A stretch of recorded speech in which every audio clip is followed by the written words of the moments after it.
नमस्कार। आप में से बहुत कम लोग जानते होंगे कि इस समय वर्ल्ड में सबसे अधिकतर पाया जाने वाला कैंसर है ब्रेस्ट कैंसर। अगर हम इंडिया की ही बात देखें तो 1990s में ये कैंसर 4th रैंक पे था और आज ये सबसे अधिकतर पाया जाने वाला कैंसर है। इसलिए इस वीडियो में आज हम बात करेंगे सेल्फ ब्रेस्ट एग्जामिनेशन की। तो ये सेल्फ ब्रेस्ट एग्जामिनेशन क्या है? ये एक स्टेप बाय स्टेप टेक्निक है जिससे हम अपने खुद के ब्रेस्ट को एग्जामिन कर सकते हैं। और हमें इसे जानने की क्यों जरूरत है? रिसर्च से ये देखा गया है कि जो ladies regular self breast examination करती है वो अपने इन्फेक्शन, किसी भी प्रकार की गांठ या कैंसर का अर्ली डायग्नोसिस कर सकते हैं। मतलब हम ब्रेस्ट से रिलेटेड कोई भी प्रॉब्लम को उनके शुरू की स्टेज में ही पकड़ सकते हैं और इस वजह से ये देखा गया है कि उनके जो ट्रीटमेंट के रिजल्ट्स है वो काफी अच्छे होते हैं और उनका आउटकम ये काफी बाकी पेशेंट से बेहतर होता है। अगर सेल्फ ब्रेस्ट एग्जामिनेशन में आपको कोई भी पॉजिटिव फाइंडिंग मिलती है तो उस कंडीशन में आपने अपने सर्जन या गायनेकोलॉजिस्ट को जाके मिलना चाहिए और वो जिस तरीके से आपको टेस्ट या इन्वेस्टिगेशन एडवाइस करे वो इन्वेस्टिगेशंस कराने चाहिए।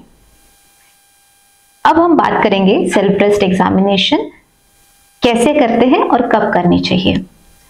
सेल्फ ब्रेस्ट एग्जामिनेशन ये हमें हर महीने में एक बार करनी चाहिए और इस टेस्ट को करने के लिए हमें सिर्फ कुछ मिनटों का ही समय चाहिए होता है। जब आप सुबह सुबह तैयार हो रहे हो या आप शाम को कंफर्टेबली अपने घर में बैठे हैं, आप बेड पर अपने आराम कर रहे हैं या नहाते वक्त या शॉवर लेते वक्त भी आप ये सेल्फ ब्रेस्ट एग्जामिनेशन कर सकते हैं। अगर हम देखें कि ये हमें कौन से टाइम पे करना चाहिए तो जो लेडीज रिप्रोडक्टिव एज में हैं और जिनके पीरियड्स आते हैं उन लेडीज ने ये टेस्ट हर पीरियड्स के बाद एक फिक्स डे पे करना चाहिए, जैसे कि पीरियड्स खत्म होने के बाद 4th डे या 5th डे पे करना चाहिए। जिन लेडीज के पीरियड्स इरेगुलर होते हैं या जो पोस्ट मेनोपॉजल है, जिनके पीरियड्स बंद हो गए हैं, वो लेडीज ये टेस्ट महीने में कोई भी एक दिन कर सकते हैं, जो भी आपको कन्वीनियंट हो। अगर जैसे आप डिसाइड कर ले कि आपको महीने की 1 तारीख को ये टेस्ट करना है तो वही डे डिसाइड करके आपको हर महीने वही सेम डे पे आपको ये टेस्ट करना है। ये एक बहुत ही सिंपल टेस्ट है और इसके 3 मुख्य पार्ट है। पहला पार्ट है विजुअल एग्जामिनेशन, दूसरा पार्ट है खड़े होकर हाथों से चेकिंग करना और तीसरा पार्ट है बेड पर लेटे हुए हाथों से चेकिंग करना। जो फर्स्ट पार्ट है विजुअल एग्जामिनेशन वो मिरर के सामने किया जाता है। आप मिरर के सामने खड़े रहते हैं और अपने दोनों हाथों को अपने छाती के बाजू में रखते हैं और इस कंडीशन में आप अपने ब्रेस्ट को एग्जामिन करते हैं।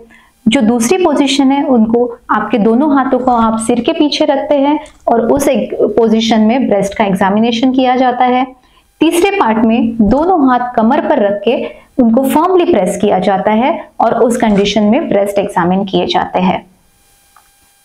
जब हम इस तीनों कंडीशन में ब्रेस्ट को एग्जामिन करते हैं तो हमें देखना होता है कि ब्रेस्ट की शेप में कोई चेंज तो नहीं है, कोई असिमेट्री नहीं है, स्किन में कोई पकरिंग या डिम्पलिंग तो नहीं दिख रही है, कोई डिस्चार्ज तो नहीं है।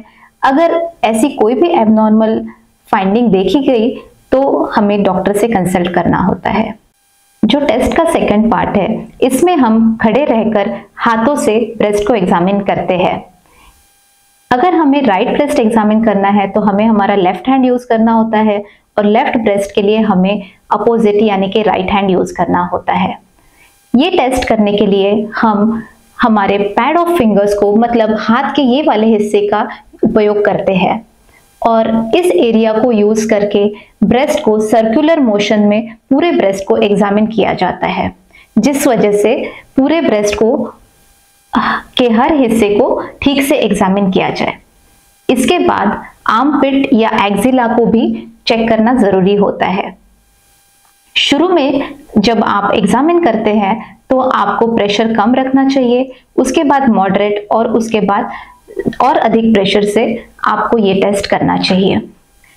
जब आप ये पाल्पेशन करेंगे तो अगर आपको कोई लंप या गांठ या स्किन में चेंजेस या निपल से डिस्चार्ज दिखाई दे तो आपको अपने डॉक्टर से जरूर कंसल्ट करना चाहिए। जो तीसरा पार्ट है वो है लेटे हुए अपने ब्रेस्ट की हाथों से एग्जामिनेशन करना। इसमें भी राइट ब्रेस्ट के लिए आपको लेफ्ट हैंड यूज करना है और लेफ्ट ब्रेस्ट के लिए आपको राइट हैंड यूज करना है। अगर आप राइट ब्रेस्ट का एग्जामिनेशन कर रहे हैं तो उस समय आपको राइट शोल्डर के नीचे कोई पिलो या एक फोल्डेड टॉवेल रखना जरूरी है। और जिस तरह हमने पैड ऑफ फिंगर्स से पहले एग्जामिनेशन किया था उसी तरह लेटे हुए भी हमें ये टेस्ट सर्कुलर मोशन में पूरे ब्रेस्ट के लिए करना है। और लास्ट में हमें एक्सिला और निपल एरियोला एरिया को भी प्रेस करके कोई डिस्चार्ज है या नहीं ये चेक करना जरूरी है। जो लेट कर टेस्ट करने वाला पार्ट है ये स्पेशली जिन लेडीज के ब्रेस्ट काफी हेवी होते हैं उनके लिए बहुत ही यूजफुल होता है। अगर इन तीनों पार्ट्स में कोई भी पार्ट में अगर आपको लगता है कि आपके ब्रेस्ट में कोई भी नया लम्प या गांठ या किसी प्रकार का डिस्चार्ज, स्किन में कोई चेंजेस या निपल एरियोला में कोई चेंजेस, रेडनेस, इस तरह की कोई भी एबनॉर्मलिटी हुई है तो आप अपने डॉक्टर से जरूर मिलें। मैं आप सब लेडीज को ये सजेस्ट करना चाहूंगी कि आप सब लोग अपने आप के लिए ये टेस्ट जल्द से जल्द करना शुरू करें। जिन लेडीज में ब्रेस्ट कैंसर की फैमिली हिस्ट्री है उन लेडीज ने तो ये टेस्ट करना बहुत ही जरूरी है।